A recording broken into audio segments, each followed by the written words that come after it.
Hello, my friends, and welcome to the month of May. Oh my God.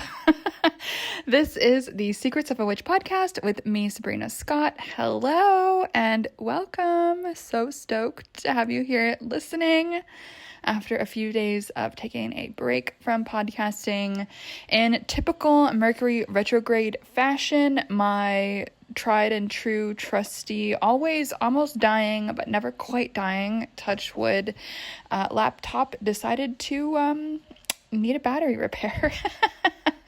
So that bad boy is in the shop and has been for about a week. So I have slowed down a little bit with a lot of the work stuff that I am able to do. And so, yeah, Mercury retrograde. What else could go wrong? Magic May also has started today, and typical Mercrograde, as I tend to call it, Mercury retrograde combined into one word, Mercrograde. Feel free to steal that. I recorded all these amazing introductory things for everyone to see as soon as they joined the group, and guess what happened? No one could see any of it, so everyone was like, what the fuck, Sabrina? Typical of Mercury. Thank you for fucking with me. Anyway, the group chat on Magic May is popping off now. Everyone can see the things, and we are having such a fucking cool discussion. Oh my God, everyone is like the literal coolest ever. It's amazing. It's just so cool to see the conversation between everybody. So, okay. So backtrack. Hello and welcome to the Secrets of a Witch podcast with me, Sabrina Scott, where I talk all about life, love, spirituality, healing, magic, witchcraft, tarot, and everything in between.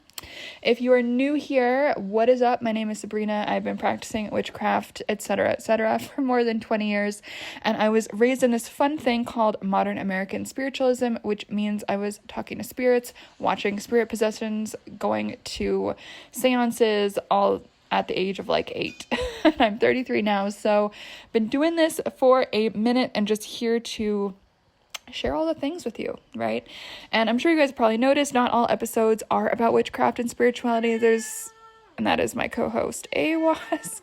Not all episodes are about witchcraft specifically, and part of the reason for that is I do think that as witches, we are also humans, right? We are living holistic lives. We are healing from things.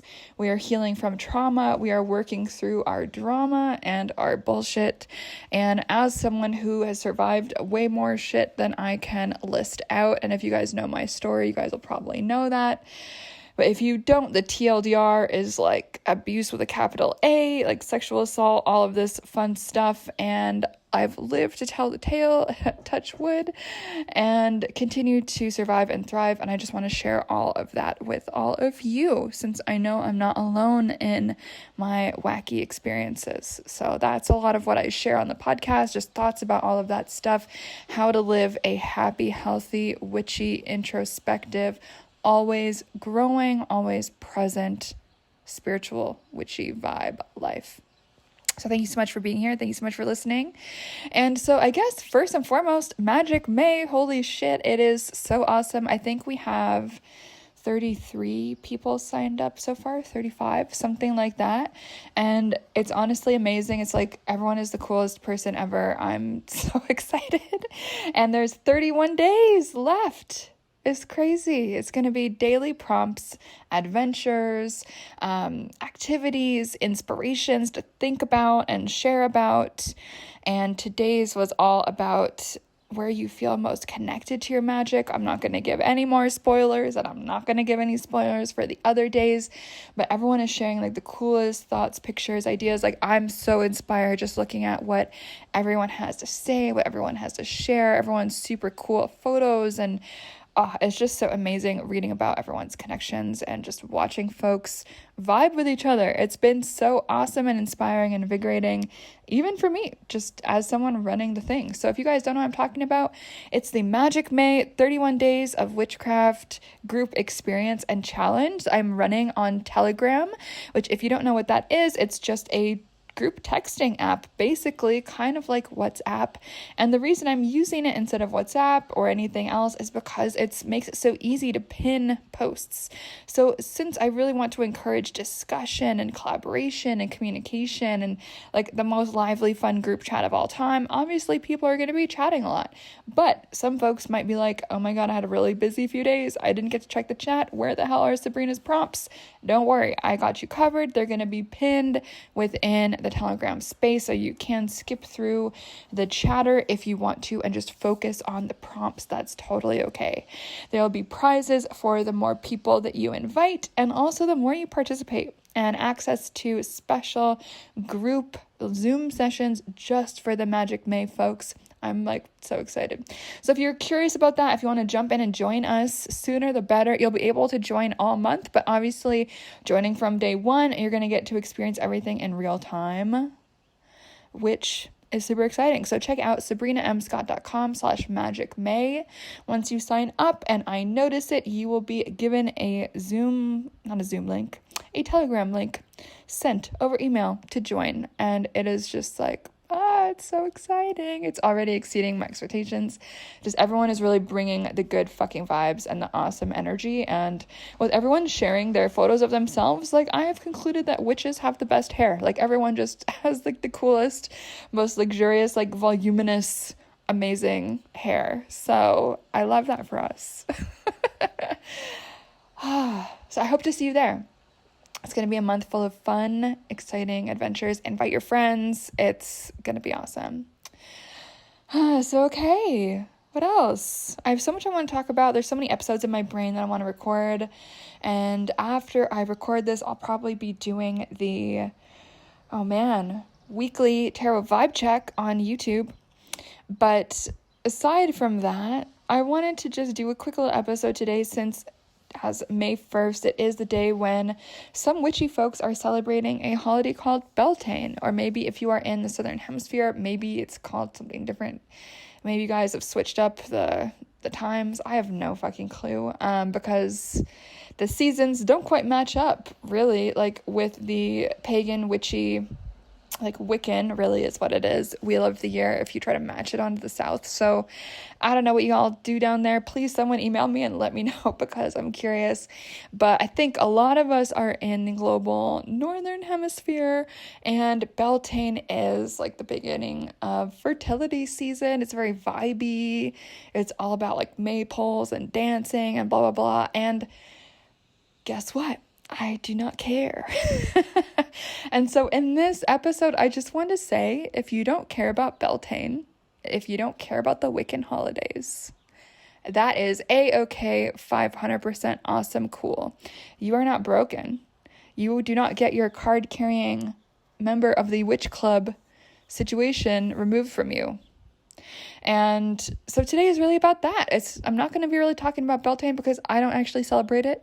I used to when I was at the beginning of my magical practice, like back when I was 13. Beltane was my favorite of the Wiccan holidays. And back when I was 13, I did celebrate the Wiccan holidays.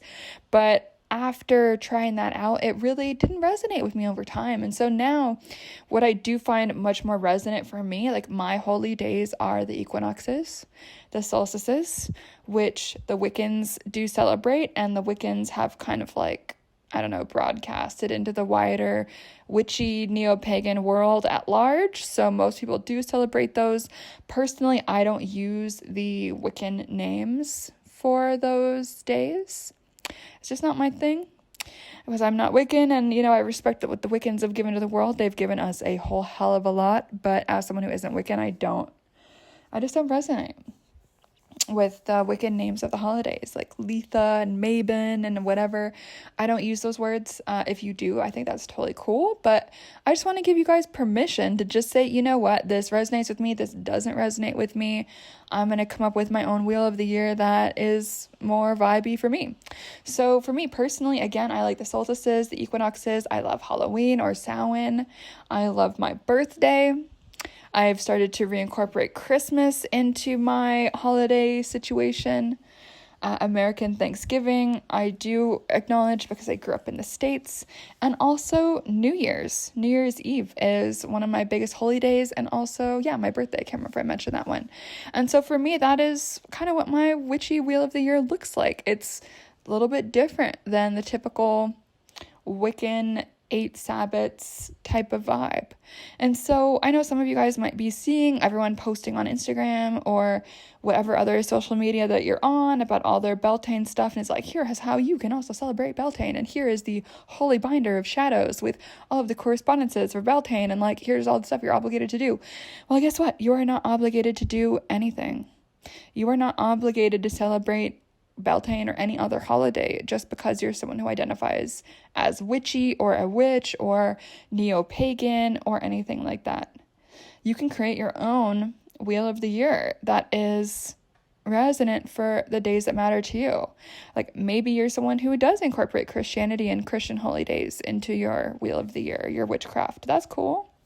Maybe you are someone who, I don't know, is Buddhist, and there might be holy days or whatever that are important to you within the part of Buddhism that you are aligned with, and you want to incorporate that into your witchcraft. I think that's okay too. Maybe you want to celebrate the anniversary of breaking up with an abusive ex. Like, I think that's like totally cool. I used to do that. I called it Freedom Day. And never again after I left that person, like, have I been in such a bad situation again. Like, I, learned my boundaries and I learned how to leave, and it's like a really serious reprogramming of my brain. And so we all are going to have these like very beautiful moments. Like, and if you're a parent, maybe those are days that your child were born. Maybe it's your marriage anniversary, wedding anniversary of meeting your human, death anniversaries, stuff like that. We also might want to honor trauma anniversaries, right? To heal that. So there's so many different ways that we can relate to the passing of time, the Wheel of the Year, and it doesn't just have to be because you found the holiday listed in a book about like Wiccan holidays. And again, I don't mean any shade to Wiccans. I think Wiccans are totally cool. Like, I respect so much of what Wicca has given to us, of course. But there's so much other, possibilities and potential and opportunities to reflect on the passage of time and what that means to you as an individual, right? As we all have our own unique and special relationship to time, to ritual, to routine, to survival, to what our most favorite times of year are, what our low periods are. And I think it's okay to acknowledge that. So as you guys probably know, I moved a few years ago, and the place I was at before my current apartment, I was there for a decade, and it was across the street from a skate park and a pool, an outdoor pool. And so I did mark my Wheel of the Year by, okay, skate park is open. Okay, pool is open. Okay, skate park turns to ice skating rink. That was how I marked time. The passage of time, what the rituals of the seasons look like in the middle of a big city. And so it's okay to notice what the passage of time looks like and what different seasonality looks like in your own unique home. And I talk a lot about this in my Magic Without Bullshit course, to be honest. Like, I do have a whole fucking module about this, about seasonality, about time, about relating to time, different ways of relating to cycles. So I'm not going to get too into it here, but I just want to leave you guys with that for today, that you don't have to celebrate Beltane. It's like, okay, like whatever. And some of you guys are going to be living in places where Beltane doesn't even make any fucking sense, because maybe you live in Southeast Asia where like it's monsoon season. I don't know if it's actually monsoon season, but the seasonality and what the seasons look like is very different there, right? And that's true for everywhere in the world. It's not all like it is in North America or England or whatever. And it's different everywhere. I think that's important to remember and to embrace that in our practice. Okay, friends. One more thing I want to talk about before we go is I taught the Recession Era Witchcraft Masterclass yesterday. It was fucking awesome. We ended up going for 3 whole hours of jam-packed stuff. It is now available still for purchase, and you can just view it on demand, and you guys will get lifetime access to it. It is honestly super juicy, super fun, jam-packed 3 hours full of tips and tricks for how to do magic on a budget. I think that's what I talked about the most, as well as attracting money, so money magic, also magic and witchcraft around debt and thinking about that. Tarot cards for all of this stuff, how to work with tarot in your magic and manifestations around all of this. Weirdo like times of crisis, and also of course some little bit of stuff about some sexy attraction magic too. You can check all of that out at sabrinamscott.com/recession. Check it out, sign up, and you will get instant enrollment, so you can watch the video like within 2 seconds of signing up. How fun is that? So if you're looking for something witchy to do to start you off today for this month, we got you. Recession era witchcraft, watch that shit. It's $97. It will be raising in price probably sometime next week, so if you're interested, like, do jump on that now. And of course, Magic May, 31 days of magic for $47, total fucking steal, like, for real. Jump on that as well. sabrinamscott.com/magicmay. Hopefully I'll see you there. Bye, friends.